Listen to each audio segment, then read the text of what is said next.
Aitäh, Kersti Kaljulaid. Palun jääge lavale. Me alustame vestlusringiga ja ma kutsun siia lavale veel mõned inimesed.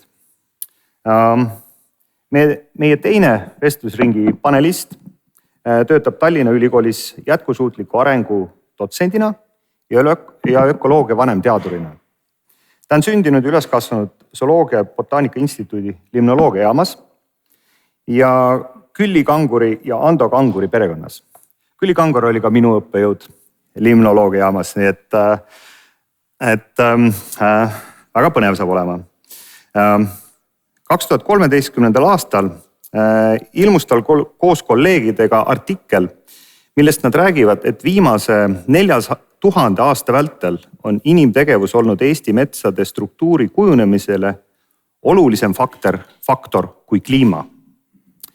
Selle tõdemusele jõudnuna otsustas ta muuta oma tegevuse kurssi ning on astunud rohkem tegutsema säästva arengu hariduse valdkonnas. Palun aidake mul lavale kutsuda Mihkel Kangur.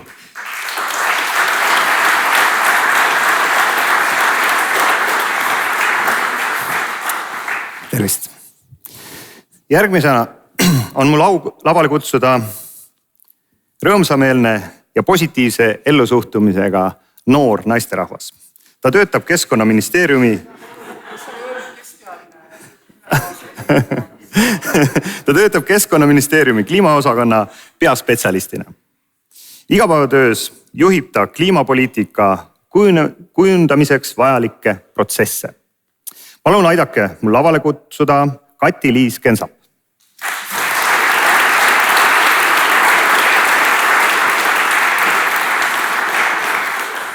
Tere tulemast.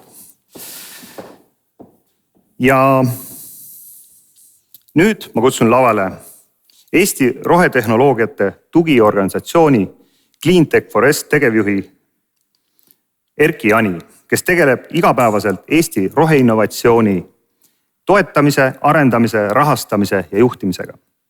Erki on õppinud keskkonnatehnoloogiat ja juhtimist. Palun, Erki.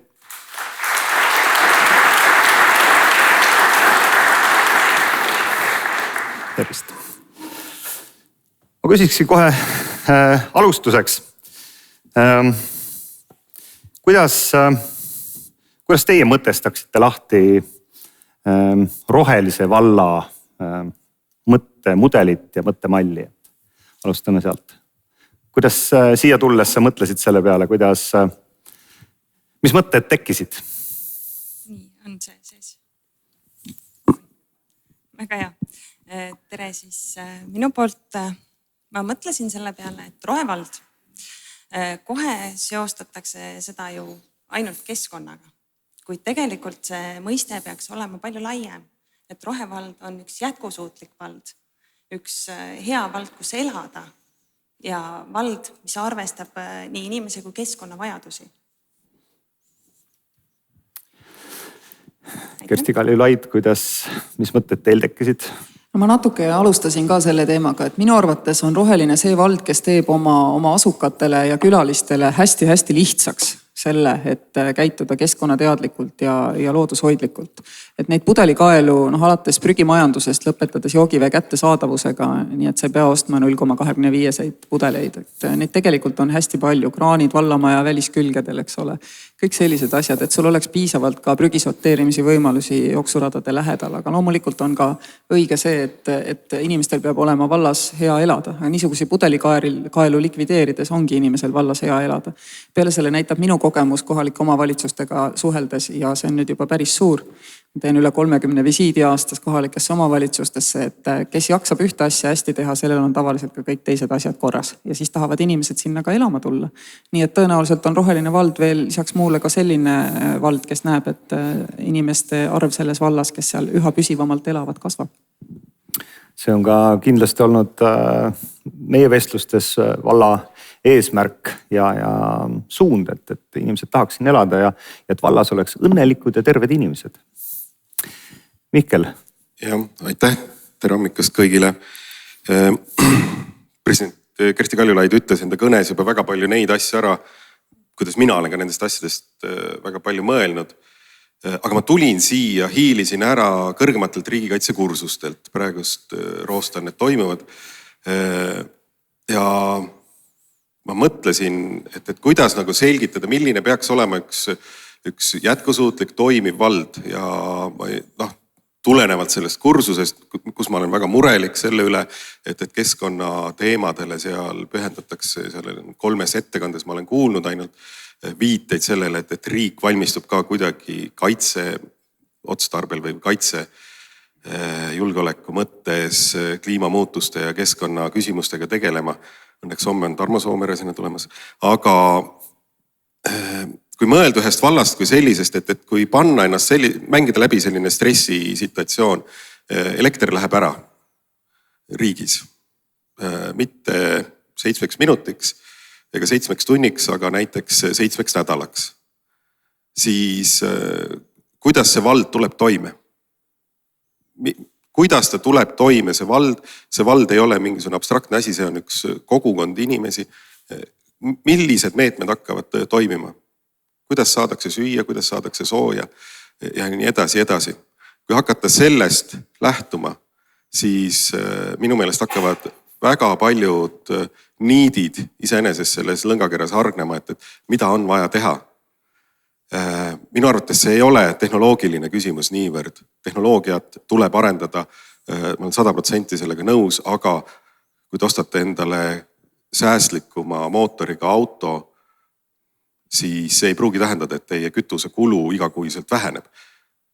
Mõttemall on see, et aga siis saab ju rohkem sõita, ma olen ju palju keskkonnasäästlikum. Peale tehnoloogiate arendamiste on vaja meil koostööd, et ellu jääda ja meil on vaja selgelt mõtteviisi muutust, kuidas, mis on need väärtused, mis teevad meie elamisväärseks. Ja võt seda ei saa tulla ütlema mina, kes ma ei ela siin vallas, ei saa tulla ütlema president, ministeeriumi ametnik. Seda saavad öelda ainult selle valla, selle kogukonna elanikud ise. Erki, kuidas sina mõtestad lahti rohelist valda enda jaoks, nähes hästi lähedalt startup'e, ettevõtjaid, üle-euroopalist innovatsiooni? Ma ise võtaks valda või eks valda peabki võtma kogukonnana. Eile just juhuslikult olin Tšehhist ühelt energeetika teemaliselt konverentsilt ja nii üllatav, kui see ka ei olnud, siis peamine teema või teema, millega kõik esinejad alustasid, oli ikkagi kogukond või siis oma perekond. See kliima temaatika on võtnud väga sellise emotsionaalse ja sotsiaalse aspekti. Loomulikult selle rohelise valla temaatika puhul tuleb kindlasti vaadata süsteemselt. Süsteemne lähenemine on kindlasti üks kõige olulisem alustala, et energeetika kui selline teema kindlasti ei ole ainukene ega võib-olla ka kõige olulisem. See on küll kõige madalamal rippuv puuvili, aga kindlasti tuleb vaadata seda väga süsteemselt, alates siis mobiilsusest, ka materjalide kasutusest, loomulikult ringmajanduse aspektid tuleb kõikidesse ettevõtlustesse sisse süüvida. Ja mina ise näen seda just kui süsteemne lähenemine siis kogukonna poolt. Ja kindlasti uued tehnoloogiad, kuid ka olemasolevad tehnoloogiad tuleb võtta kasutusele või siis muuta efektiivsemaks nende kasutus. Kersti Kaljulaid, me räägime üpris palju energeetikast selles kliimamuutuste ja selles sektoris, et te olete ise energeetikasektoris ka töötanud, eks? Ja miks sellest miks sinna põhi selline teravik on suunatud?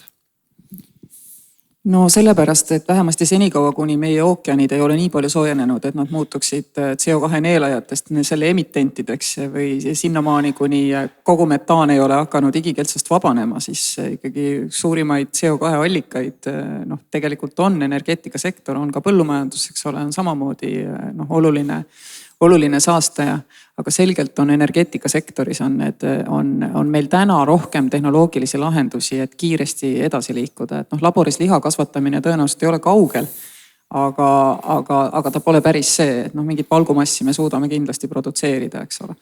Aga siin on täiesti selgelt lihtsad viisid olemas selleks, et teha see töö ära. Sellepärast me räägime hästi palju energeetikast. kuigi see on kõige üpris raskesti muudetav sektor, eks. Ei ole. See on raskesti muudetav ainult ühel põhjusel. See on sektor, mis on vajanud pikaajalisi investeeringuid, need tuleb maha kanda. Ühtegi muud raskust selles ei ole. Sellepärast ongi väga hea, et kui me kehtestame nagu turumoonutuse, mis ütleb, et igal juhul tuleb maha kanda või muidu maksate, selles mõttes me oleksime siin omavahel arutanud veel 25 aastat Põxit niipidi või kuna ta üldse tuleb, eks ole. Aga nüüd on Põxitiga väga lihtne. CO2 hind on selline, et ongi Põxit.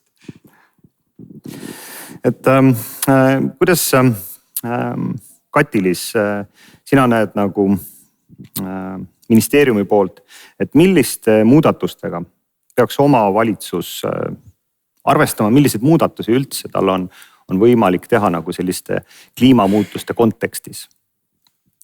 Esimene asi, mis on omavalitsuse rollina kõige olulisem, on just elanike teadlikkuse tõstmine.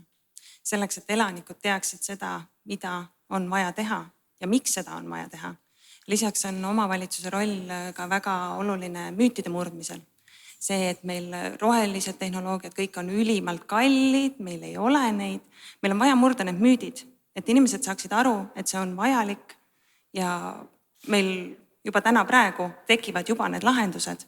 Ja ka see, et inimesed saaks aru, et see on neile hea, et nende elukvaliteet paraneb, meil õhukvaliteet, liikuvus, kõik selline paraneb ning see on nendele hea. Samamoodi kohalik omavalitsus saab omal üldplaneeringutes näha ette rohealasid, mis ka inimeste heaolu parandavad, olles siis nii sademevee impsüsteemidena kui ka soojussaarte leevendamisena. Et omavalitsustel on väga palju teha, aga kõik see peabki lähtuma inimesest. Mis inimesed soovivad ja selleks, et inimesed teaksid soovida neid häid lahendusi, on neil vaja seda teadmist. Et kõige olulisemal kohal on ikkagi teadlikkus. See hetk, kui me oleme saanud selle teadlikkuse piisavalt suureks, siis hakkavadki asjad juhtuma. Et siin Lääne-Harju vald on ju imeline näide, kus roheline valla kontseptsioon ju tuleb kogukonna algatusest tegelikult. Mikkel Kangur õppejõuna, kuidas teie soovitaksite vallal sellist teadlikkust hakata tõstma, inimesi koolitama? Kuidas kutsuda neid? See on hästi terav ja valus teema meil Eestis. Kui me vaatame väga erinevaid uuringuid, mis on tehtud teadlikkusest. Ma ise olen osalenud eelmisel aastal keskkonnateadlikkuse uuringu läbiviimises. Kevadel oli siin üks EBS-i doktoritöö, mis käsitles Eesti elanike finantskirjaoskust. Meil on sotsiaalsete kirjaoskuste uuringud ja kõikide need uuringute üks ühine läbiv joon on see, et meie inimesed Eestis üldiselt on väga hästi informeeritud. Väga hästi, neil on, aga infost teadlikkuseni on veel mitmeid samme vaja teha ja siin on meil peidus, Eesti on tegelikult selles osas, mitte üldse halvas kirjas, aga kui ma võrdlen noorte käitumist või ülikooli üliõpilaste teadlikkust teistes ülikoolides, siis ma näen, et me oleme väga kaugele maha jäänud. See on mingisugune sooritusele üles ehitatud hariduse süsteem, siin on mingid süsteemsed vead meil nii tugevalt sees, et me peame siin keskenduma väga olulistele muudatustele. Loomulikult ei aita väga palju kaasa see, et meil õpetajate keskmine vanus läheneb hirmsa kiirusega pensionieale. Et selles kaasaegses maailmas kaasa lüüa, seal on vaja olulisi muudatusi. See on tavamõisteline mõtlemine, mida Aaro Toomela kirjeldab sellisena, et me oskame reageerida ainult nendele asjadele, mida me enda tajudega suudame ümbritsevast registreerida, aga me peame jõudma sellise süsteemmõistelise mõtlemiseni ehk, et inimesed suudavad informatsiooni ümber struktureerida, iseennast suhestuda sellega. Kusjuures meil tegelikult on see maailma parim teadmine ülikoolides ka tegelikult olemas. Sellega tegeletakse, seda uuritakse. Kuidas see jõuaks nüüd koolideni, see on omaette teema. kui mõelda, siis ühe valla kõige hirmsam asi, mis juhtuda saab, on see, kui selles vallas on hea kool. See on dilemma meil. Sellepärast, et kui selles vallas on hea kool, siis sealt koolist lähevad need õpilased gümnaasiumisse, riigigümnaasiumisse siis nad lähevad edasi ülikooli ja nad ei tule enam tagasi. Nad võib-olla tulevad siia magama, kui see on Tallinnale või Tartule piisavalt lähedal, aga nad ei tule sellesse kogukonda tagasi, sest et selles hariduse süsteemis puudub see komponent, kuidas tegutseda kogukonnas. Ma ise olen seda mõelnud sellisena, et me saame hakata andma lasteaiast saadik. Hakata lastele, et vaadake siin lasteaiahoovis ringi, mida te teeksite teisiti. Mida te teeksite paremini? Kus te tahaksite kaasa lüüa, et teha siin midagi paremaks? Ja siis nad mõtlevad, värvime need ronimisredelid üle. Okei, aga kus me saame värvid, kus me saame, mismoodi kogu see süsteem üles ehitada, et näha, et asju paremaks teha ei pea sa esitama mingisugust taotlust kuskile, et kui meile raha antakse, siis me teeme, kui meile ei anta raha, siis me ei tee ja istume nende värvimata redelite otsas. Aga et me saame ise fundraisingut teha, raha koguda, küpsetada kringleid, teha vanematelt, küsida raha ja teha see asi ära. Ehk et hakata varakult näitama, et sina saad muuta. Sina saad aidata kaasa sellele, mis kogukonnas toimub. Sinu sõna kuulatakse, sind võetakse võrdväärse partnerina. Sa saad aidata sellele kaasa. Ja selliselt me saame hakata looma teadlikkust, kui me näitame lastele, et see haridus, mida nad koolis saavad, saab kohe rakendatud igapäevaelus, saab kohe rakendatud nende ettevõtlikkuses, milles iganes. Nad leiavad endale need nišid. Soorituspõhisest haridusest sellise ümber muuta haridust. See on muidugi muusika täitsa meie kõrvadele, sest et seda me oleme arutanud ja me oleme ka rääkinud nendest samadest väljakutsetest, et me ennem ei otsiks projekte, vaid me otsiks ennem lahendusi. Aga palun. Ma lihtsalt tahtsin öelda, et üks kohaliku omavalitsuse jaoks hea võtte on liit oma kool roheliste koolide võrgustikuga. Sellepärast, et ei ole paremaid prügisorteerimisi õpetajaid meie keskealistele endaga rahulolevatele lapsevanematele kui nende enda väikesed lapsed.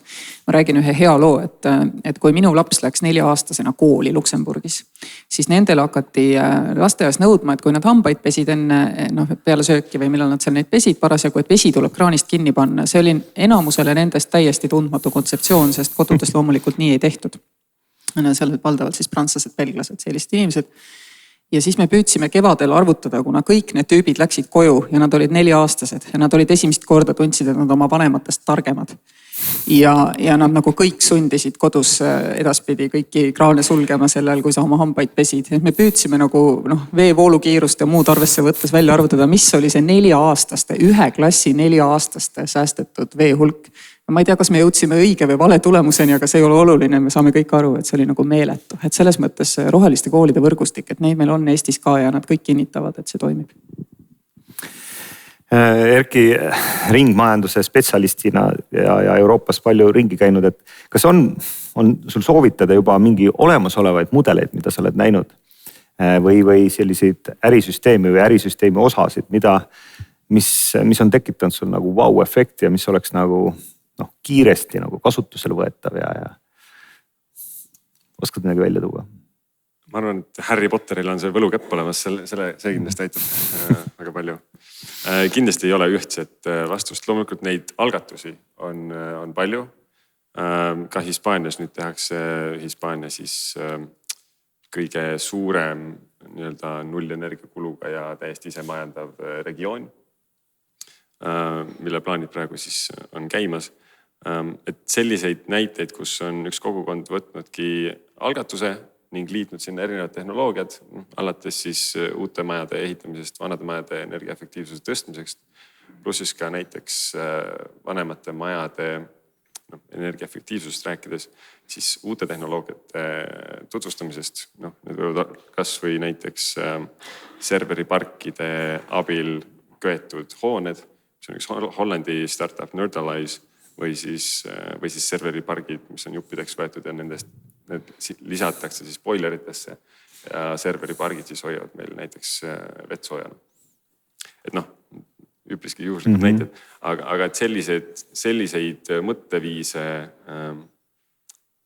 tasub silmad lahti ringi käies kindlasti kõrva taha panna, et kõik need saaks nagu kirja. Nüüd tulles korraks selle regulatsioonide juurde, mis Kati käest küsiti, siis need regulatsioonid ise võib-olla suurematele ettevõtjatele võivad tunduda, et on sellised Euroopa poolt peale surutud ja võib-olla kohati absurdsed. Aga teisalt jällegi see annab äärmiselt hea võimaluse uutele tehnoloogiatele areneda. Sest et regulatsioon toob piirangud ja need piirangud võimaldavad siis justkui tekib nagu probleem ja võimaldab siis startupidel või siis uutel tiimidel selle probleemiga tegeleda ning leida selle lahendus. Sellel on väga palju näiteid alates siis ühekordsetest plastikutest vabanemisest kuni ka jällegi energiamajanduseni.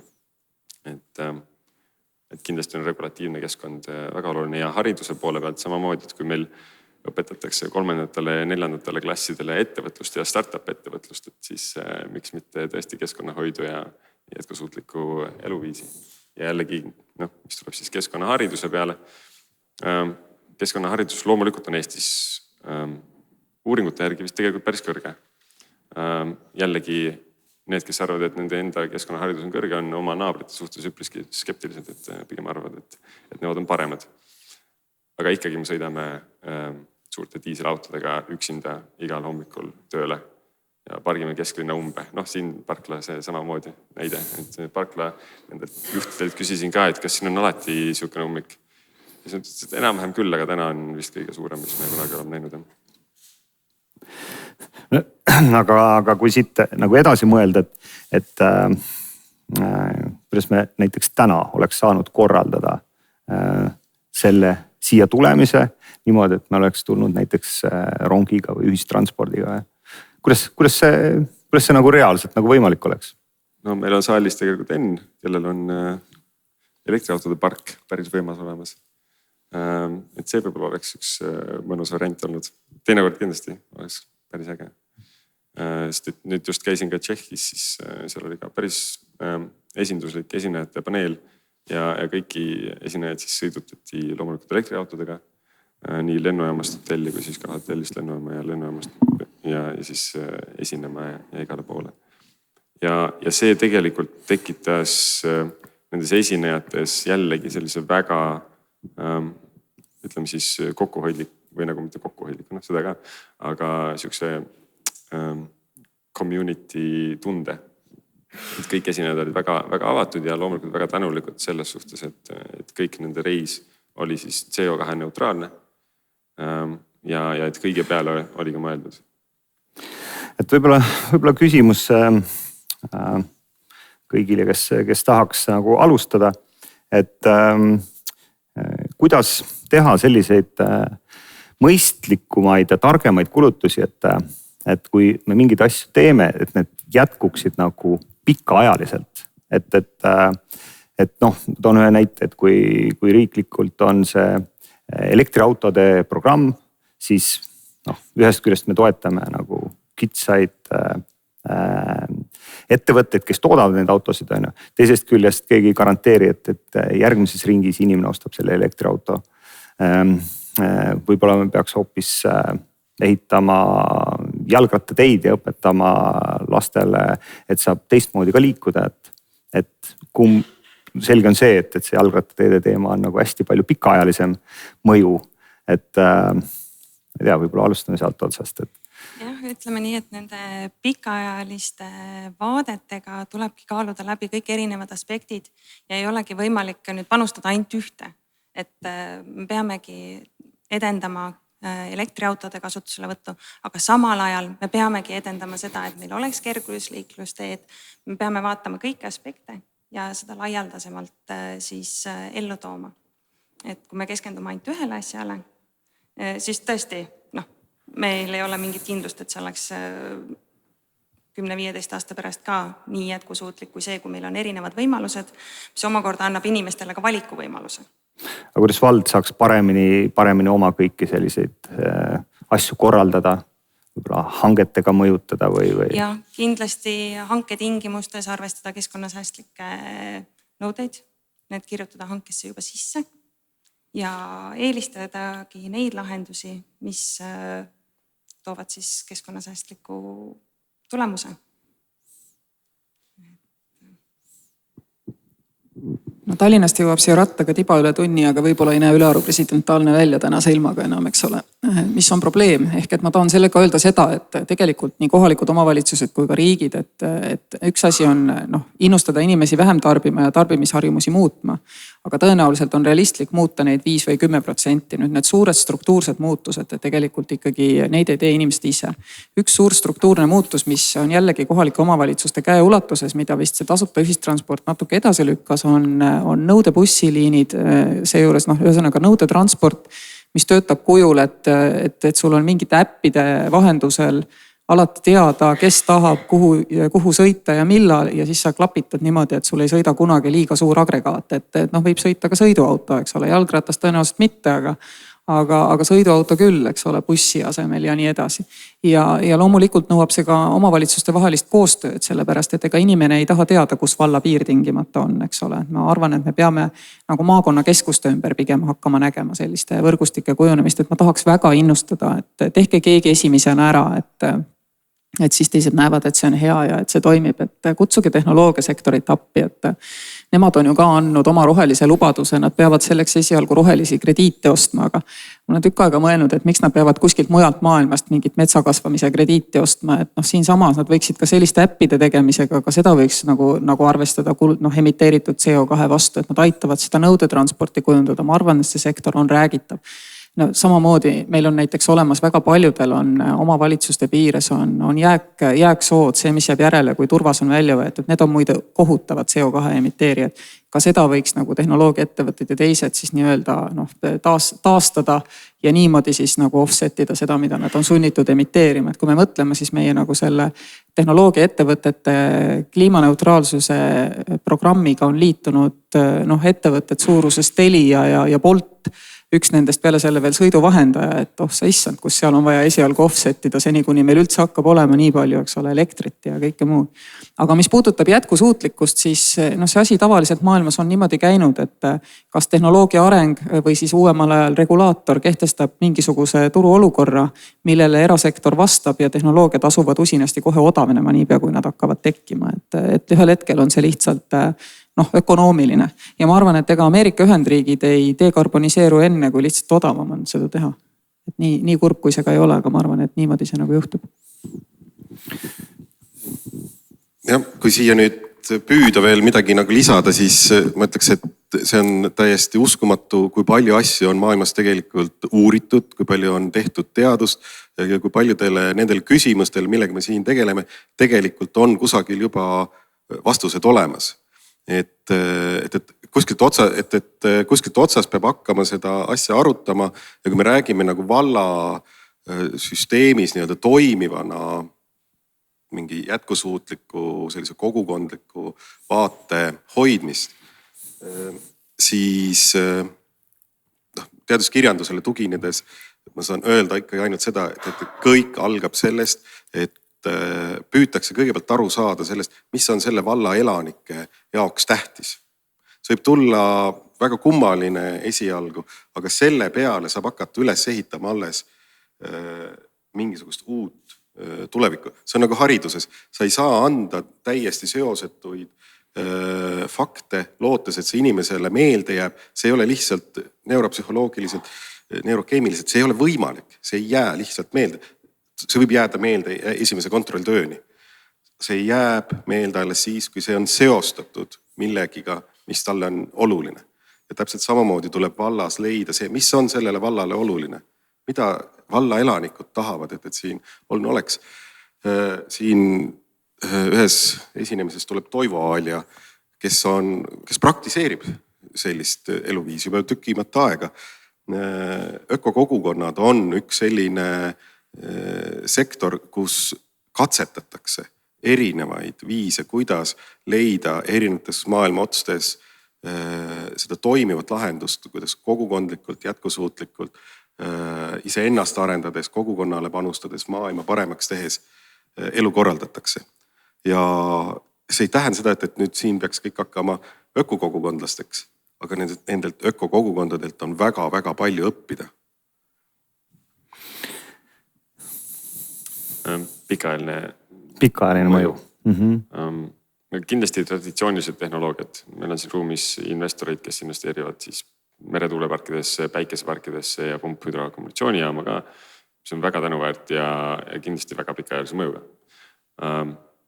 Nüüd need uued tehnoloogiad, mida ma justkui siis esindan, need uued tehnoloogiad peavad võitlema just kõikide nende traditsiooniliste tehnoloogiatega. No, siin ma ei räägi nüüd siis taastuvenergia teemadest, vaid siis võib-olla fossiilkütustest.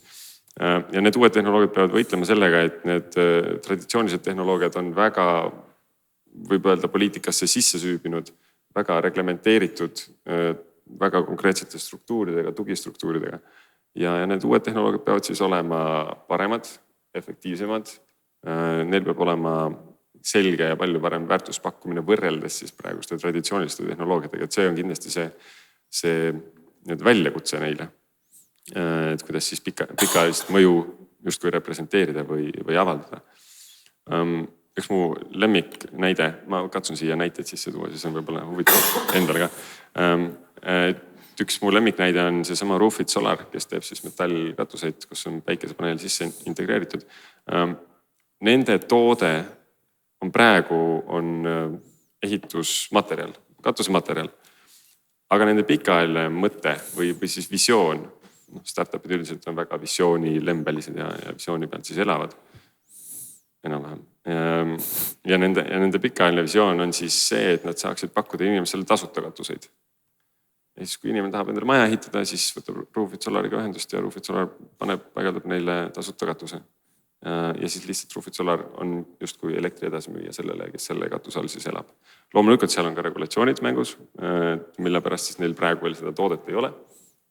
Aga just sellised nutikad äriplaanid, ärilahendused on need, mis on siis uute tehnoloogiate puhul väga igapäevane nähtus. Ja ma arvan, et need uued noored ja ka vanad, kes teevad siis uut innovatsiooni, neil on just turul nagu sellega see suur eelis ja võimalus siis uudsete ärimudelitega, äriplaanidega seda pikaajalist mõju näidata. Me oleme rääkinud siin sellest, et inimesteni peab see, lõpuks otsustavad inimesteni peab jõudma see vajadus, aga kuidas saab valla elanik tunnetada seda, et ta elab rohelises vallas? Et mis oleks need kõige paremad viisid selle väljendamiseks? Et algab hommik, panen ikka oma autotrenn tööle, 100 autot panevad tööle, sõitavad Tallinnasse, mitte nad ei sõida rongijaama, ei pargi sinna ära, ei sõida ühistranspordiga. Et kuidas saaks seda tunnetust?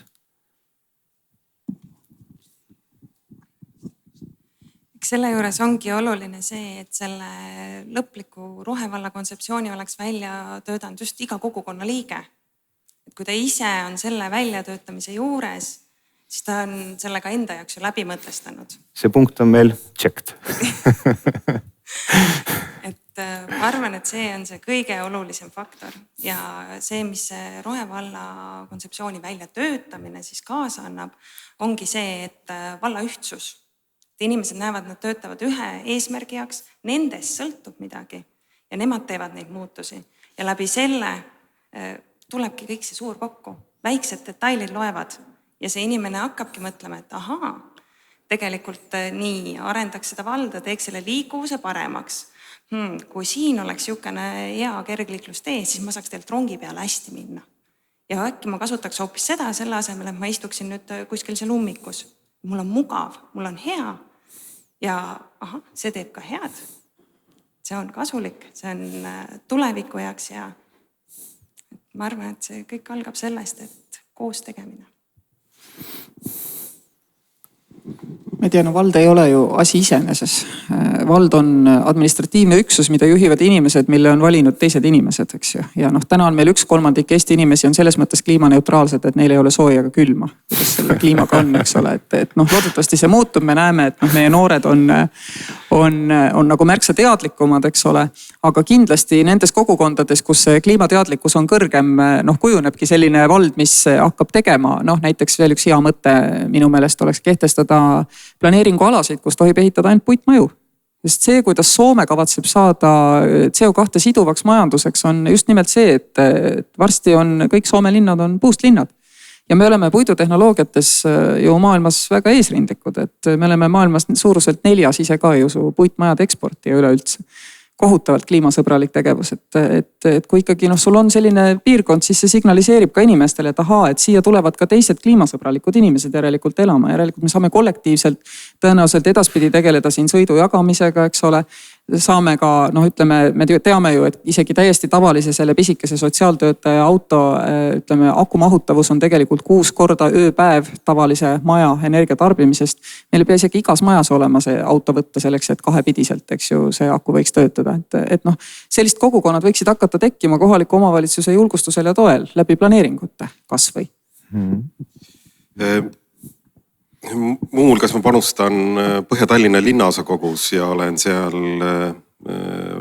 maakomisjoni liige ja me menetleme siis kõiki planeeringuid ja ma võtsin endale ülesandeks kottida kõiki kinnisvara arendajaid, et nad ütleksid, näitaksid, kui nad ehitavad mingisuguse maja, siis kus kohas selle maja elanikud kohtuvad. Kus nad saavad kokku, kus nad saavad üksteisega suhelda. Meie kinnisvara arendus on selgelt seda teed läinud, et neid kohtumise kohti ei ole. Vallas on täpselt see sama asi, kus kohas inimesed saavad kokku. Kui see on ainult kõrts siis, või poes juhuslikult kohtuvad, siis see ei ole piisav. Ja tegelikult on see infrastruktuur meil olemas, need on koolid. Ja koolid saavad olla kogukonnakeskused väga-väga hästi. Kui kool on ainult see koht, kuhu päevaks lapsed ära saadetakse, et nad ei teeks väga suuri rumalusi, siis see kool ei toimi. Kool lapsevanematel on ennekõike kohustus tagada oma laste areng ja haridus ja kool on loodud selleks vaid abistav struktuur. Kogukond saab osaleda seal koolitöös, nii nagu ennem kirjeldasin, ülesanded, aidata õpilastel õppida seal ja nii edasi. Aga see saab olla ka see kohtumise koht, kus kohas inimesed saavad rääkida olulistest asjadest, mis neile on selles vallas olulised. Aga üks mõte, mis mul veel tekkis, vaatan Riigikogu liige Peeter Ernits on seal seina ääres. Täna hommikul tekkis meil üks jaur natukene Facebookis ühe väga kummalise ehitise üle, mis on selgelt ehitatud sellesse tsooni, kust see hoone siinsamas selles vallas, kus see hoone varsti puhutakse merre. Ja võt see on nüüd üks selline koht, kus valla siis töötajad peavad väga-väga hoolega hakkama vaatama neid prognoose, milliseks kujuneb kliimamuutuste tingimuses see vald üldse, kuhu saab üldse lubada ehitada. Võib olla väga romantiline ja tore ehitada mere äärde üks maja, aga nüüd seal see majaomanik juba veab mingeid kive sinna ette, me teame väga hästi, sellest ei ole mitte mingit kasu. See maja on varsti meres. Et see on üks oluline koht, vaadata üle, milliseks kujuneb infrastruktuur, just rannikule ehitatud infrastruktuuride nii-öelda purunemine on üks olulisemaid kliimamuutuste mõjureid finantsiliselt väga suurt kahju meile tegev asi. Mitte ainult Eestis, kogu maailmas, aga et see on see koht, kus kliima lööb meid võib-olla kõige valusamini ka. Erki, sulle ka siis meeldetuletuseks, et kuidas jõuda inimesteni? Startupid muidugi jõuavad oma klientideni päris, jõuavad ennem, kui neil toode on valmis, on ju? Jah, mul endal miskipärast lõi pähe sükene essee küsimus, et milline oleks sinu ideaalne igapäevaelu tulevikus.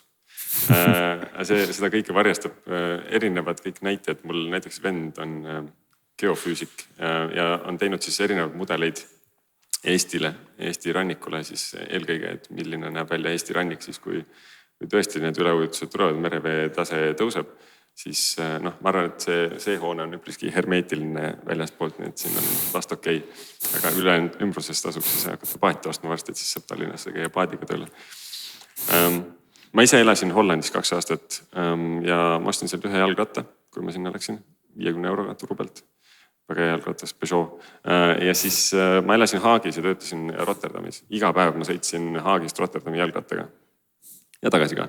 Mingisugust probleemi ei ole, isegi kui on tormituuled, noh siis veits kauem aega läks, aga distants jäi samaks. 25 kilomeetrit. Siia vist Tallinnast on kuskil 30 või jah. No, et kui see taristu toetaks kõike seda, mida inimesed võib-olla tegelikult tahaks teha, aga nad veel ei tea seda, et nad tahaks seda teha. Et see on selline muna-kana sündroom jällegi, et kas ehitada enne jalgrattateed, korralikud jalgrattateed või siis enne oodata, et millal inimesed hakkavad jalgrattaid ostma. Et see on kindlasti üks oluline aspekt siin. Nüüd need rohetehnoloogiad, keda me toetame, keda me arendame, kellel me aitame kasvada, kõikidel uutel innovatiivsetel rohetehnoloogiatel on kindlasti oma turule pääsemise plaan. Ja need on pigem ambitsioonikad, kui vähem ambitsioonikad. See tähendab seda, et nad mõtlevad alati mitu sammu ette, võrreldes siis ka ja võrdlevad enda siis turule pääsemise võimalusi oma konkurentidega. Loomulikult paberil näeb asi palju ilusam välja, kui tegelikult siis välja paistab, eriti siis väga varajase faasi startupide turundusplaanide puhul. Ja ma pean ütlema, et paljud startupid, kes arvavad, et nad hakkavad mõjutama inimeste igapäevaelu, no ehe näide võib-olla pillirogers. Väga lihtne toode, tarbija toode, aga see on siis selline nii-öelda esmane turule pääsemise nagu viis või strateegia. Just kui nagu tegelikult ei mõjutakski kedagi, sest et sa saad juua ka ilma kõrreta tegelikult klaasist. Olen proovinud, täiesti võimalik. Aga pillirokõrrel endal on tegelikult siis tagatubades toimub suur materjaliarendus, mis tähendab seda, et nad suudaksid tulevikus asendada kõik ühekordsed plastikud, siis meie Eestist pärit pillirokõrre materjaliga, kõik topsid, tallikud ja mis iganes. Et sellel on natukene nagu suurem mõju juba. Ja mis sealt siis neil juba edasi tuleb, kui nad selle materjaliga hakka saavad, seda veel ma arvan, et nad ise ka võib-olla ei tea. Aga paljud startupid just niimoodi arenevadki, et see esimene toode ei ole kindlasti kõige viimane. Ja see mõjutab ilmselt ka kogukondasid ja eriti just selle rohelise valla kontseptsiooni suhtes kõige rohkem. Et kui see roheline vald suudab siis endaga kaasa tuua neid õigeid think tank'e ja innovaatoreid, kes siis eelkõige on erinevate startupide innovatsiooni asutajad, siis ma usun, et see koostöö saab olema kindlasti väga viljakas. Ma veel küsin ühe küsimuse Mihklilt ennem, kui me saalis võib mõtte valmis panna küsimusteks. Et me oleme rääkinud siin erinevatel kohtumistel vallas metsamajanduse teemadel. Ja üks härrasmees arvutas salvrätiku nurga peale välja, et kumb on kasulikum, kas metsa maha võtta või marju kasvatada. Ja need arvutused olid nii üllatavad, et aastas saaks ühelt hektarilt männimetsalt suurusjärgus 600 eurot hektarilt ja mustikate puhul, kui nendega tõesti vaeva näha ja müüa, mitte hulghinnaga, vaid korralikult turustada, see hind on 2600 eurot hektarilt. Et kas oskad seda kommenteerida teadlasena ja sellesse teemasse palju?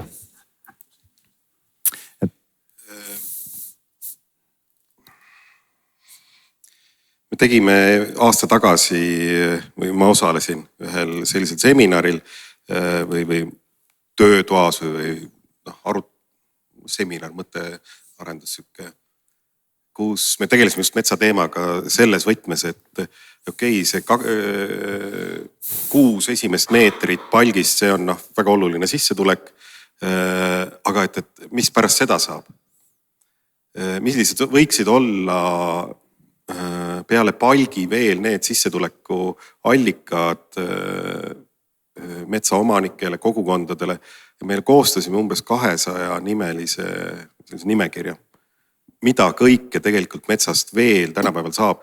Kuni tegelikult selleni välja, kui me mõtleme Soome presidendi proua, mida ta kandis seljas Soome Vabariigi aastapäeval. Ehk et meil on need sammud puidukeemia, puidutehnoloogia arendamises veel läbi käimata. Me oleme keskendunud sellistele jaburatele vaidlustele, kuna riik on andnud soovituse investeerida üle harvesteridesse ja asjadesse, mis annab ühel hetkel väga valusa tagasilöögi meile.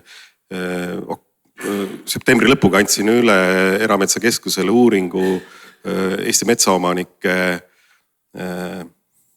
Eesti metsaomanike uuring, kuidas nemad näevad metsa. Võrreldes 2001. aastaga, kus ainus nägemus metsast oli palgi müük või paber või ühesõnaga raha. Finantstulu sealt saada läbi palki puidu müügi, siis nüüd see soov metsast on alles 6. kohal ja 1. kohal on inimeste elu ja tervise hoidmine, siis tulevad kõik keskkonnakaitselised marjakorjamised ja kõik see pool. See on Erametsakeskuse kodulehekülje peal on see uuring üleval, Turu-uuringute aktsiaseltsiga me tegime selle. Meil on umbes 100 000 metsaomanikku, 95 000 on valmis ja tahavad pidada ja ilmselt nad peavad ka siis raierahu lindude pesitsuse ajal. Nad on valmis jätma majandamisest välja osa enda metsamaast, kui nad saaks teada, millised on need ökoloogilised väärtused, mis seal metsas on, millised oleksid need võimalused veel, mida ta saaks sealt metsast kätte saada. Ja see on riigile väga oluline koht ja mul on õudselt hea meel, et sa selle küsisid, ma oleks tulnud ise selle küsimuse juurde. Lääne-Harju valla elanikud, teil on tohutult suur loodusressurss siin käes. Keskenduge teadusele, vaadake, millised on võimalused veel siit loodusest saada mitte ühekordset tulu, vaid ringmajanduslikku tulu selliselt, et kogukond elaks külluses. Selleks ei pea tulema keegi teine teile seda ette ütlema, aga see ressurss on kogukondlik ja sellest peavad saama kogukonnad ka küllust. Nii et sellised marja korjamised, see korilus, see tundub, et see on kuskile sinna pronksiaega jäänud aeg, umbes sellel aastaajast, kui me oleme metsa siis mõjutanud samaväärsena või rohkem kui kliima, see artikkel, millele sa viitasid, mis me näitame. Me oleme kasvanud, elanud koos, meie kultuur on kasvanud koos selle metsaga. Me suudame sellest metsast enamat välja võtta kui ainult see puit ja palk. Soovisite lisada? Et mustikatest rääkides, mustikas on aeglase kasvuga taim, et veidetavalt läheb 16 aastat enne, kui ta hakkab vilja kandma, nii et arvesta sellega oma tasuvusarvestuses. Aga see ei tähenda muidugi, et ökosüsteemil tervikuna ei ole suuremat väärtust, et ökosüsteemil ilmselgelt tulevikus on üha suurem väärtus tervikuna, aga ütleme, kui me täna teame, et tegelikult see turist, kes tuleb loodust nautima, ta on säästlik igas mõttes, ta ei too ka palju raha maale, et kasulikum on see tavalist tüüpi turist, siis ma kardan, et see tulevikus, ühtpidi kardan, teistpidi loodan, et see tulevikus muutub, et siis säilitada oma ökosüsteeme, kui nad satuvad kõrgema turismi surve alla, kui meie oleme harjunud, et ka täna võiks juba hakata selle peale mõtlema, kuidas me seda siis teeme. Et me ju teame, et minu jaoks üllatusena kusagilt lugesin, et näiteks Saksamaal on suurem protsent territooriumi on erinevate keskkonnakaitseliste piirangute all kui Eestis ja sakslased on üsna harjunud sellega, et metsa minemise eest tuleb ka maksta ja järve äärde ei pääse ka ilma tasuta ja kehtivad väga-väga ranged piirangud. Et võib-olla me peame mõtlema hakkama, kuidas me oleme valmis selleks hetkeks ka. Et ma ei ole ma olen inimese loomuse suhtes, nagu ma juba enne ütlesin, et ma arvan, et inimene on võib-olla võimeline 5-10, hea tahtmise korral 20% oma tarbimisharjumustest nagu totaalselt ja täielikult ära muutma. Et ma arvan, et meil kindlasti tekivad Eestis ka puupõllud. Puupõld ei ole tingimata halvem kui viljapõld, ta on lihtsalt samasugune põld, aga me peaksime ilmselt nägema, et meil jäävad alles ka metsad. ja noh, ka ise olen püüdnud ümarlauda korraldada ja kutsunud kokku erinevaid metsateadlasi ja muid metsainimesi, erametsaomanikke ja RMK-d ja saanud aru, et tähendab, ei ole lahendust, millega kõik oleksid rahul ja vaikselt olen jõudnud sinnamaani, et tegelikult siis ongi väga hea, kui kõik osapooled kogu aeg selge häälega oma positsioone väljendavad, tõenäoliselt me siis nagu püsime enam-vähem mõistlikus tasakaalupunktis, eks ju. Et mitte keegi ilmselt ei ole meist nii tark, et öelda, mis on täpselt õige raiemaht. Ja õiget raiemahtu selle inimese jaoks, kelle maja tagant võetakse maha 5 hektarit metsa, isegi kui see on Eesti selle aasta ainuke 5 hektarit, siis ikkagi seda oli liiga palju, et see on hästi emotsionaalne teema, see jääb hästi emotsionaalseks teemaks, see metsateema. Ja tulebki leppida, et me vaidlemegi, katsume seda lihtsalt võrdlemisi lugupidavalt teha. Jah, paar nädalavahetust tagasi oli üks häkaton ja seal noored ettevõtjad külastasid seda häkatoni Garage 48. Et metsaomanikud jätaks metsa kasvama, kui ettevõtted tahaks oma CO2 taandada nende metsa peale. Ja seal mind külastaski see idee, et ei ole ainult mets, et ka näiteks jääksoode taastamine 30 000 hektarit Eestis, et ka see võiks olla selliste. Ja see võiks ka panna sinna. Aga kas meil on saalist tulnud küsimusi ja et palun sinna mikrofoni, et kaasame vestlusesse. Ja, aitäh. Ando Eelmaa, Eesti Erametsaliidu juht ja selle valla elanik. Püüdes püsida teemas, ehk siis teema roheline vald. Et minul ei jää küll praegu ju tegelikult muljet, kui mõnel võib-olla ei, et Lääne-Harju vald juba on roheline vald. Mis on siis selles rohelises vallas ainuomast? Et minu meelest on see teema siiski roheline vald kui selline nii sisustamata kui defineerimata. Siin panelistid püüdsid sellele mingisuguse oma sisu anda, aga mis see siiski tegelikult on, et mis teeb sellest rohelisest vallast ainuomase või kas see saabki olla ainuomane? Iga Eesti vald tahaks tõenäoliselt olla roheline vald ja kas me siis hakkame eristama, et on ele keskmiselt ja tumeroheline vald või peab seal midagi veel olema, on seal mingid mõõdikud, on see kuidagi defineeritud? Kliimaneutraalsus näiteks, et alles siis, kui kliimaneutraalsus on saavutatud, siis on vald roheline. Kliimaneutraalsus tõesti, milline kohutav sõna või eksi juhitav, et ma siin teen just ettepaneku presidendile kasutada omavoli sõnaose väljakuulutamisel, et leida parem väljend kliimaneutraalsusele eesti keeles. Aga püüaks seda sisustada ja püsida nagu selles fookuses, et mu kerget skepsist, et see ei ole lihtsalt turundusmull, võiks hajuda. Aitäh! Et olemata küll kohaliku omavalitsuse tegelane, aga minule on alati tundunud, et inimesed peavad igas Eestimaa vallas koostöös oma kohaliku omavalitsusega saama teha sellist Eestit, nagu nemad tahavad. Ja sellepärast olen ma rangelt vastu, kui keegi tahab teada külavanema definitsiooni ja kriteeriume, millele peab vastama. Sama vastu olen ma ka sellele ideel, et roheline vald peab olema absoluutselt täpselt kõigis kriteeriumites nagu kirjeldatud. Las see asi elab oma startup elu ja tekib erinevaid ideid ja lahendusi, et kahtlemata esineb ka rohepesu ja me peame oskama sellisel juhul kas ütleme läbi partnerite vaatluse tuvastada, kui tegemist on rohepesuga, mitte tõeliselt rohelise vallaga. Aga ma arvan, et me ei ole selle asjaga seal maal, et me peaksime hakkama latte tõstma, et kust üle nagu hüpata. Et see on ikkagi selline hea tahte liikumine täna, mis puudutab nüüd siis seda, et vald oleks siis ka ütleme, et ei emiteeriks süsinikdioksiidi. Mina arvan, et see ülesanne on saavutatav mitte ainult isegi riigi tasandil, vaid regionaalsel tasandil. Põhjamaade kontekstis regionaalne energiasõltumatus CO2 emiteerimata on võimalik, ühe valla piires tõenäoliselt ei ole ülearu võimalik. Ja ma arvan, seda me ei peaks ka püüdma saavutada. Aga ärme ennem defineeri, kui on saanud nagu selline startup mõtteviis kogukondades elada ja tegutseda. Et julgustame kõiki tegema, kogemusi jagama, kes mille peale on tulnud ja teeme seda asja hästi paindlikult. Aga alustada võiks sellest, et kui mina külastan kohalik omavalitsus, siis ei küsitaks, et millal Eestis kehtestatakse Natura alade talumistasu. ma sõnastaksin ka selle küsimuse ümber, et mitte mis ei tee rohelist valda, vaid kes ja rohelise valla teevad selle valla elanikud. Minu elukoht on registreeritud Põhja-Tallinnasse, mina osalen seal aktiivselt nii linnaosakogus kui ka aruteludes, milline võiks olla Põhja-Tallinn tulevikus, kuidas tema saaks roheliseks linnaosaks. Väga tõsised arutelud käivad. Nagu ma alustasin oma esimeses sõnavõtus, ma ütlesin, mina ei saa tulla teile ütlema seda, milliseks vallaks peab Lääne-Harju vald kujunema.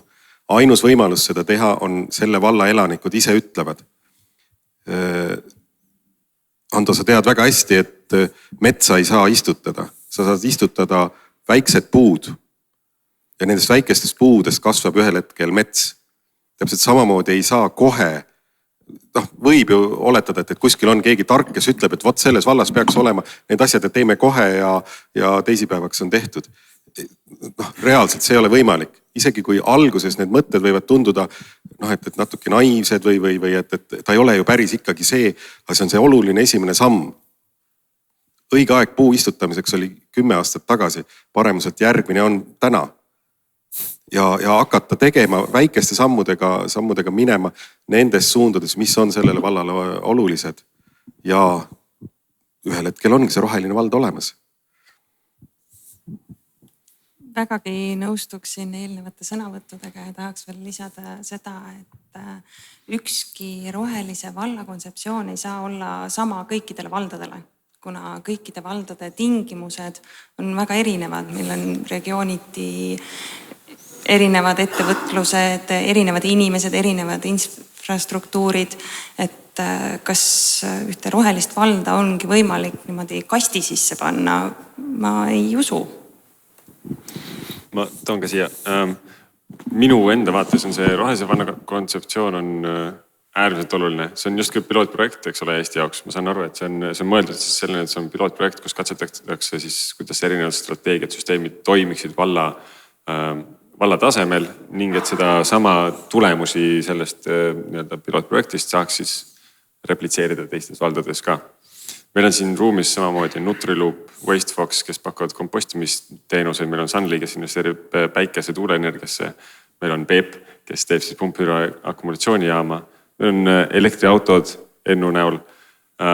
Kõik need tehnoloogiad ja loomulikult kõik veel rohkem tehnoloogiad, kõiki neid peab katsetama, kas nendel tehnoloogiatel on võimalust osaleda selles rohelise valla kontseptsioonis. Selle põhjal teha siis strateegiad, erinevad võib-olla strateegiad, ma ei tea üldse, kui kaugel te olete, ning kaardistada ja mõõta neid tulemusi, mille baasil oleks siis võimalik luua teisi edulugusid teistes valdades täpselt samamoodi ja siis Lääne-Harju vald oleks justkui see eestvedaja sellele kõigele. Et sellele suurele projektile rahastust saada, siis mina olen väga huvitatud seda Euroopast paar niiti tõmbamast siia poole ka. Ma töögrupi liikmena ka kommenteerin seda, et loomulikult siin saalis on ka teisi valdasid ja selleks see ongi avaüritus, avasündmus, et kutsuda kaasa mõtlema. Loomulikult esimesel kohtumisel, nagu ma ka avakõnes mainisin, oligi meie küsimus, kuidas me saame seda kopeerida, seda mudelit teistesse kohtadesse ka üle Euroopa. Kõik vallad ongi erinevad, kui me räägime tarkade linnade tasemel, siis isegi linnad on absoluutselt erinevad. Mõnes linnas, pärast tuleb juttu, on võimalik käivitada linna jalgrattasüsteem. Tallinnas pole selleks vajadust, ettevõtjad katavad selle ära, et linn ei lähe ettevõtjatega nagu konkurentsi. Et loomulikult see on mudel, mis areneb, mis töötab. Kas meil on veel küsimusi? Jaa, siin ja seal. Et saaks mikrofoni. Aitäh, Margus Vetsa. Et proua president, teilt oli hästi tore kuulda, mul tekkis ka äratundmisrõõm, et selle maksu teema kohta. Et ma mäletan, ma küsisin teilt linnade valdade päeva avaüritusel just selle kohta, et milline teie seisukoht on, et kas omavalitsustel võiks olla nagu sükest laiemate otsustamisuulatuste sükeste majandushoobade kehtestamisel ja siis te just tõdesite ka, et jah, et teie nagu toetate seda, et tore kuulda, et te olete selle asjaga edasi mõelnud. Et see kohalike maksude seadus vajab siis sellisel juhul nagu tõsist ümbervaatamist ja sinna juurde tuua reklaamimaksule, automaksule veel ka siis mingi kas jäätmemaks või keskkonnamaks või mis iganes. Kas me oleme nagu valmis selleks, kas omavalitsused on valmis võtma seda, kandma seda koormat ja võimekad seda nagu ära manageerima. Et teatavasti maksudega on ka keerulised lood, ebapopulaarsed on ja võivad tekitada palju sekeldusi, aga tõesti nii ta on, et tegelikult kui räägime jäätmemajandusest, siis Soomes on ühe elaniku kohta 10 eurot kulutatakse jäätme ringlussevõtu ja liigiti kogumise edendamiseks. Eestis on kuskil see raha, mis omavalitsuste riigi poolt antakse ja kasutada on 2,5 eurot, et see 7,5 eurot veel ülespoole minekut, et kuidas te arvate, et kas me oleme praegu nagu taas selles olukorras? Tegelikult paaril korral on jäätmemaksu Eestis ka pakutud, aga see pole mitte kuskile jõudnud. Aitäh. Et mul siin kõrvalt öeldakse, et selline universaalne jäätmeteenus ei taga jäätmete nagu vähenemist, eks ole. Aga ma arvan, et ka siin leiab meetodeid, kuidas tekitada inimesele huvi võib-olla siis oma jäätmemaksu näiteks vähendada. Aga jah, ma ka Riigikogu avaistungil kõneldes, kus ma püüdsin sõnastada meie ühiskonna kõige olulisemad teemad, üks nendest teemadest, aga see ei ole üldse põnev, see ei lennanud väga, on just see, et kui me tegime haldusreformi ja suutlikke suuri haldusüksusi, siis me peame andma neile nüüd ka rahalised hoovad, mis ei tule nagu dušisõelast kuskilt ministeeriumitest niimoodi, et iga juga veidi omas suunas ja oma reeglitega, oma rõngastega, millest omavalitsus peab läbi hüppama. Mis nende kasutamisel viib muide vägagi keskkonna ebasõbralikele lahendustele, kui me näiteks võtleme transporditoetustele, mis saabuvad niimoodi, et lõpuks ei saagi ühte bussi panna eritoetuste saajaid, sõidab mitu bussi. Et selliseid lahendusi on. Mina väga toetan seda, et kohalikul omavalitsusel oleks suurem õigus ka ise makse kehtestada ja see arutelu peab saama peetud. Loomulikult on kohalikud omavalitsused need, kes seda saavad algatada, siis tuleb ta viia edasi Riigikogu tasemele. Ja me ei pea olema ülearu piiravad selles, mil moel me kohalikel omavalitsustel lubame tegutseda. Ilmselt tuleks kehtestada mingisugused üldised raamistikud, mida ületada ei ole mõistlik. Samas ega keegi ületa ka, et ma vastupidi nagu kahtlustan, et näiteks kui taaskehtestada ettevõtte tulumaks ja öelda, et see läheb omavalitsustele, siis umbes pooled ütlevad, et me viime selle kohe nulli, siis meile tuleb hästi palju ettevõtteid.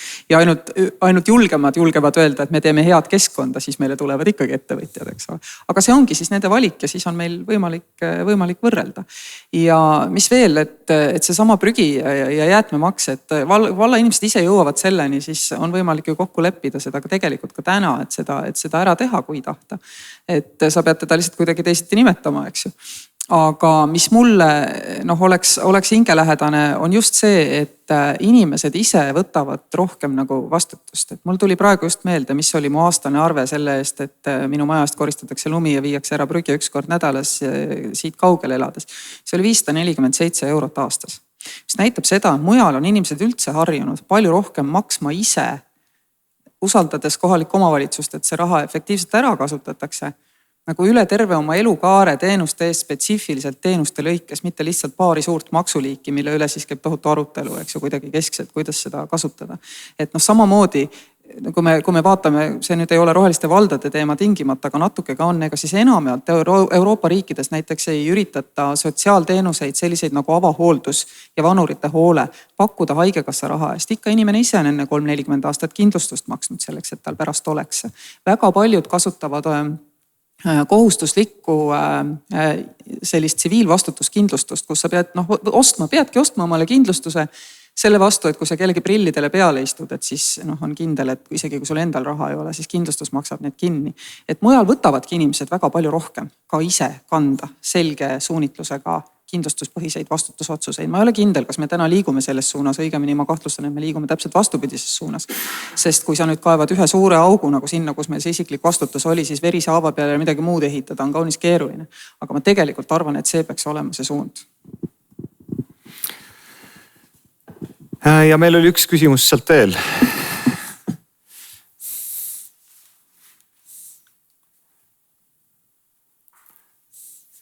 Ja, aitäh.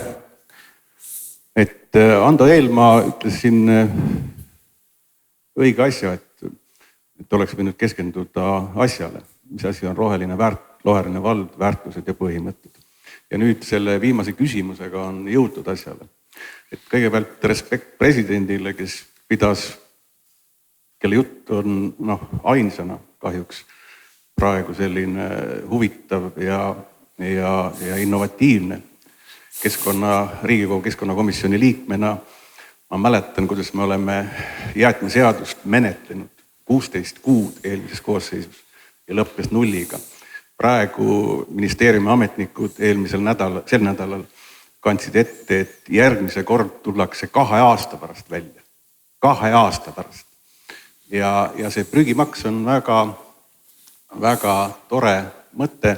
Ma arvan, me arutame seda juba järgmisel nädalal ja ka muid mõtteid. Aga minu küsimus on Vabariigi Presidendile praegu. Et ma täna hommiku avastasin Klooga rannas kunagine piirivalvetorn, mis ehitati ümber suvilaks. Ta kuulub lugupeetud endisele rahandusminister Arje Õunapuule. On viimastel päevadel blokeerinud Klooga ranna, Suppelranna suurte munakividega. Ja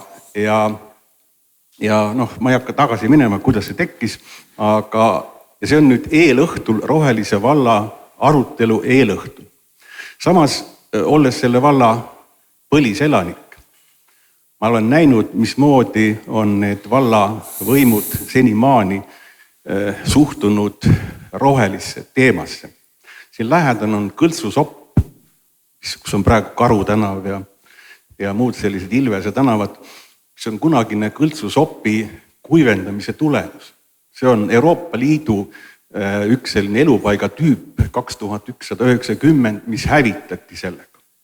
Praegusel hetkel menetletakse detailplaneeringuid, näiteks Liiva 12, mis lõikab ära rohekoridor, mis hakkab sealt peale. Ma tean, et Paldiski poolsaarel hakatakse kinnisvaraarendust Pakri maastiku kaitsealal tegutsema. 2003. aastal õnnestus mul takistada, et Pakri maastiku kaitsealale ei oleks ehitatud 69 villaga eliitelurajooni. Omavalitsus lubas seda. Ja minu küsimus on presidendile, et kas enne ei peaks vaatama, milline see maastik on ja kas see on aktsepteeritav, et kui me räägime rohevallast, siis praegune valla juhtkond aktsepteerib seda eelõhtul, et blokeeritakse avalik rand munakividega, teatavasti lahe nii-öelda põhjas, siin kandis on ainult liiv. Nüüd on suured munakivid. Aitäh! Täpselt muidugi ei saa aru, kuidas ühe parlamentaarse riigi president, kellel on väga ranged piirangud, mida talle iga päev meelde tuletatakse, et ta ei tohiks sisepoliitikasse sekkuda, saaks selles küsimuses nagu lahendusi aidata pakkuda. Aga mida ma tahan muidugi...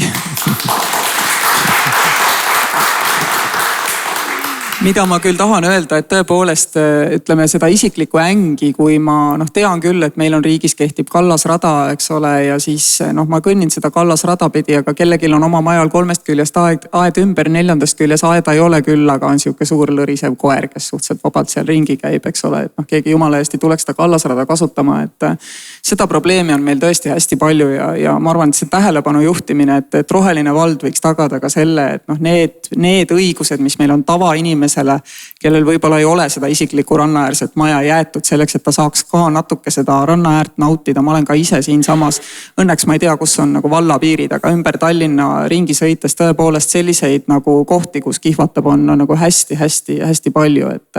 Et sa näed, et järjest rohkem sulgub tavalisele kasutajale, kas või rattaga liikleja tegelikult neid vaateid ja kõike seda, millega me oleme harjunud, et meil on sellele siiski ligipääs. Et ütleme, kui see kallasrada ka lookleb seal teisel pool kuskil, aga kui asustust, ütleme elamumaad on külje kõrval ja sinna ei ole jäetud mõistliku vahemaa järel vahesid vahele niimoodi, et siis tõesti inimene saaks kas rattaga või jala sinna kallasriba peale kas või minna, siis ütleme loodustundlik inimene tegelikult tõesti üsna sageli nutab siin kandis ringi käies, et loomulikult on siin kohalikel omavalitsustel suur roll.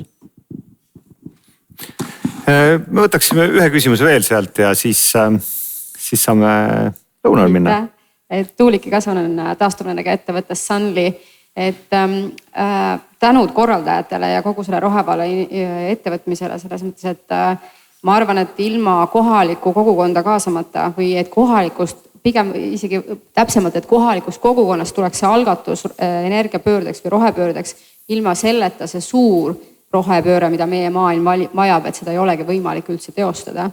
Ja siin oli juttu, et kuidas siis inimesi saada kaasa, et kuidas neid kaasata ja oli juttu teadlikkuse tõstmisest ja ka sellest, et inimesed peavad suhestuma, et ma tahaks siia täiendada, et inimesed on sellised, et see suhestumine tekibki siis, kui nad saavad ise kaasa lüüa, et nad saavad ise kasutada midagi, nad saavad ise investeerida. Meie ettevõte just hiljuti investeeris ühte põrandakütte termostati, mis on nutikas, ta jälgib elektri hinda, kütab siis, kui on elektri hind madal ehk et palju taastuvenergiat turul ja kasutab siis, kui on kõrge. Ma ise oma kogemusest tean ka, et ma soetasin selle lisaks sellele. Minu enda harjumused hakkasid muutuma, sest on mul seal pesumasina kõrval, ma näen, see termostat on kohe roheline, kui elektri hind on madal, ma kasutan pesumasinat ja kui ta on punane, siis ma pigem lükkan edasi.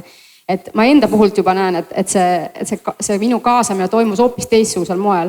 Aga minu küsimus olekski, et kuidas peaks riik soodustama seda, et kohalikud kogukonnad saavad luua oma energiaühistuid, kuidas nad saaksid investeerida päikesekatustesse, millest oli siin jutt, kuidas nad saaksid mingil muul moel kaasa lüüa, sest see on minu arust see võtmekoht, kus siis, kui inimesed ise saavad osaleda projektides, siis nad tulevad ka selle rohepöördega rohkem kaasa, et mida riik kas planeerib siis teha või on ära teinud juba või peaks tegema, et nii proua presidendile kui siis Keskkonnaministeeriumi esindajale, aitäh.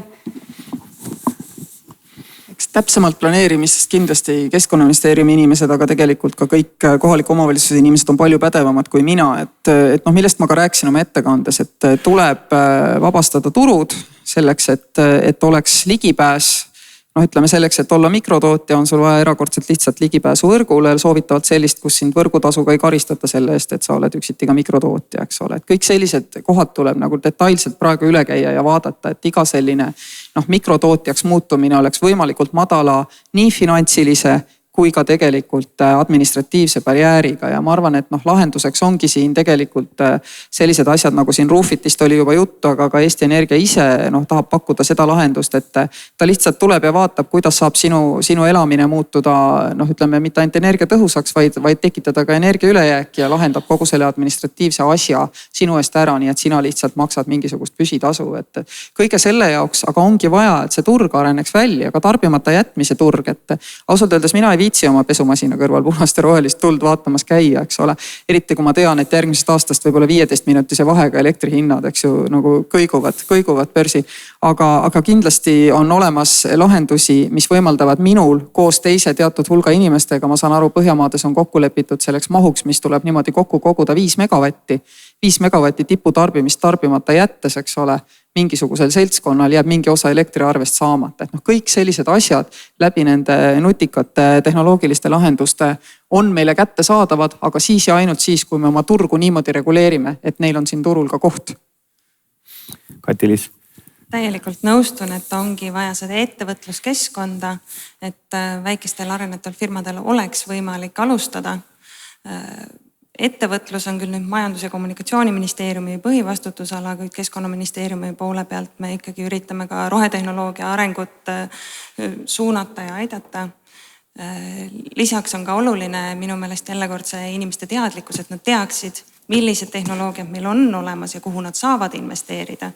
Et see on üks väga oluline aspekt ka nende tehnoloogiate arendamisel, et viia see teadmine inimestele, mis on meil võimalused.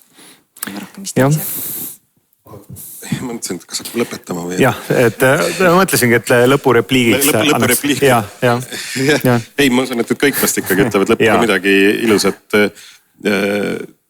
Eile avaldas ERR mul ühe arvamusartikli, mille ma kirjutasin inspireerituna möödunud neljapäeval, kui ma käisin Sustineere poolt korraldatud sellisel seminari hommikul, kus siis kohtusid ettevõtted, kes on kõige enam panustanud sellise jätkusuutlikkuse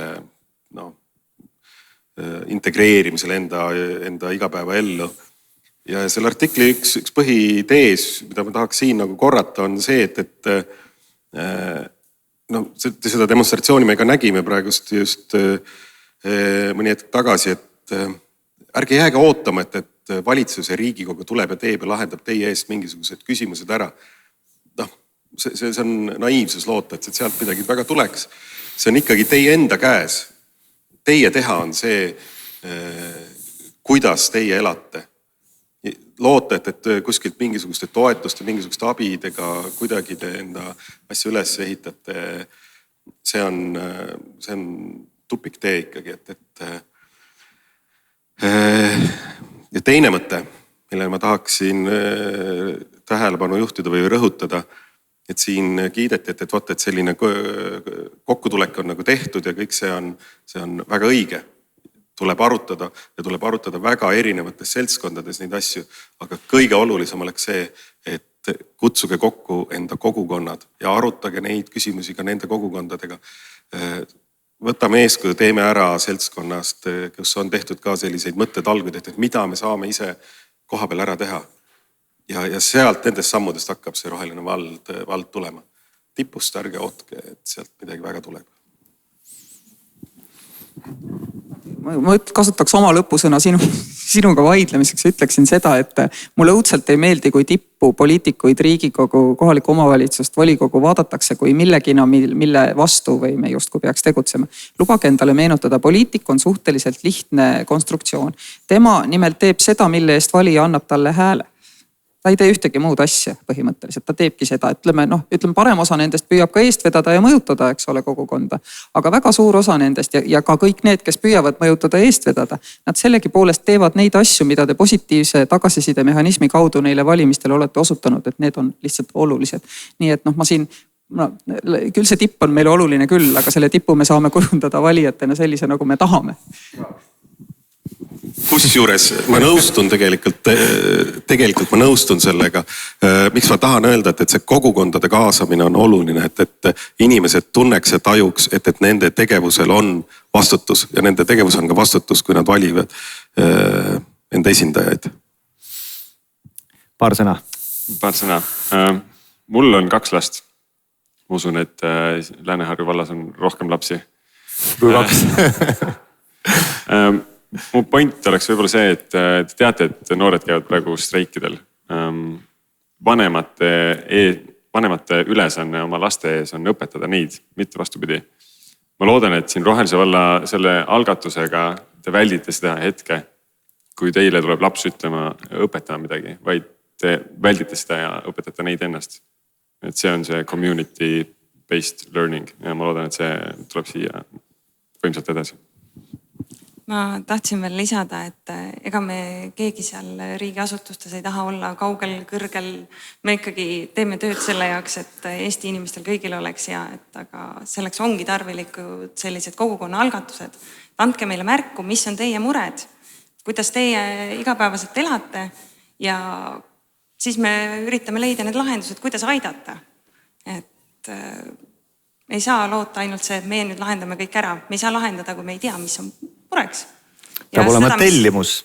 Ja nüüd me esitamegi tellimuse Rohevalla poolt, et me tahame saada roheliseks. Jätkame samm-sammult. Aitäh teile kõigile. Väga meeldiva vestluse eest. Aitäh. Aitäh. Aitäh.